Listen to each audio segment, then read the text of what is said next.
तो ये मैच मैंने chess.com पे खेला था और गेम की शुरुआत मैंने की थी D4 से। जब मैं D5, फिर मैंने किया C4, जब मैं knight to F6, queen's gambit decline का वेरिएशन है, मैंने नाइट को डेवलप किया, नाइट टू C3। फिर उसके बाद उसने ये रॉन्ग मूव है, राइट मूव है कि मेरे अपोनेंट को करना चाहिए था E6 सेमी स्लैब में इसको एंटर करना चाहिए था, लेकिन इसने रॉन्ग मूव चली बिशप टू F5। इसके बाद फिर मैंने भी अपने बिशप को डेवलप करने के लिए F4 पर किया। जवाब में मेरे अपोनेंट ने किया A6। फिर उसके बाद मैंने अपने लाइट स्क्वायर बिशप का डायगोनल ओपन करने के लिए किया E3 और फिर अब जाकर के उसने किया E6। फिर मैंने किया क्वीन टू B3। आइडिया मेरा ये था कि मैं यहाँ से एक तो B7 पॉन को काटूंगा सबसे पहले और उसके बाद मैं C क्रॉसेस D5 करूँगा, लेकिन उसने सेव किया अपने B7 पॉन को। फिर मैंने नाइट को डेवलप किया। अब उसका टारगेट मेरी क्वीन पर है, वो एक एक करके अपने पॉन को पुश कर रहा है।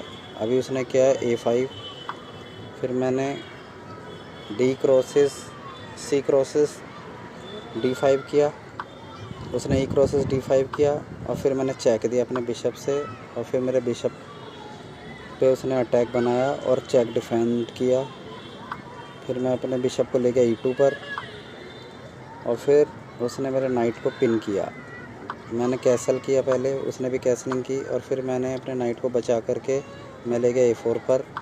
अब उसने फिर मेरे नाइट पर अटैक बनाया, मैं नाइट को ले गया C5 पर। फिर उसके बाद उसने मेरी क्वीन पर अटैक बनाया, लेकिन वो ये बात भूल गया कि उसका बिशप हैंगिंग है, तो मैंने उसका बिशप काटा और मैं यहाँ पे पीस अप हो गया। अब मेरा टारगेट ये था कि मैं अपने पीस जो है एक्सचेंज करूँगा 1 बाई 1। फिर उसने यहाँ पर ये बेकार की मूव चली, मुझे तो इसका कोई आइडिया समझ में नहीं आया, ये ब्लंडर है। फिर मैंने इस नाइट को वापस भगाया और फिर मैंने इसे बिशप से काट दिया। उसके बाद उसके किंग की फ़ाइल ओपन करना मेरा मकसद था, इसलिए मैंने नाइट काटा और किंग की फ़ाइल ओपन भी हो गई। अब मैंने बिशप एक्सचेंज करने की सोची, मैंने सोचा लाइट स्क्वायर बिशप एक्सचेंज हो जाएं और ऐसे ही हुआ। उसके बाद फिर मैंने अपने नाइट को धीरे धीरे रिपोजिशन किया, दोनों नाइट्स को, और फिर मैंने क्वीन पर अटैक बनाने का सोचा, लेकिन पहले मैंने किया रुक टू C1। मेरा जो टारगेट था वो ये था कि मैं अपने रुक को नीचे ले जाऊंगा। उसके बाद उसने ये रॉन्ग मूव चली है, इससे कुछ हो नहीं रहा। अब मैंने नाइट से उसकी क्वीन पर बनाया अटैक, तो क्वीन को वो गलत स्क्वायर पे ले गया क्योंकि यहाँ से मैंने उसका मेट कर दिया। अगर मान लो मेट ना भी होता तो उसकी क्वीन ट्रैप हो जाती। तो ये 23 मूव्स में ये मैच मैंने विन किया। Okay, bye bye.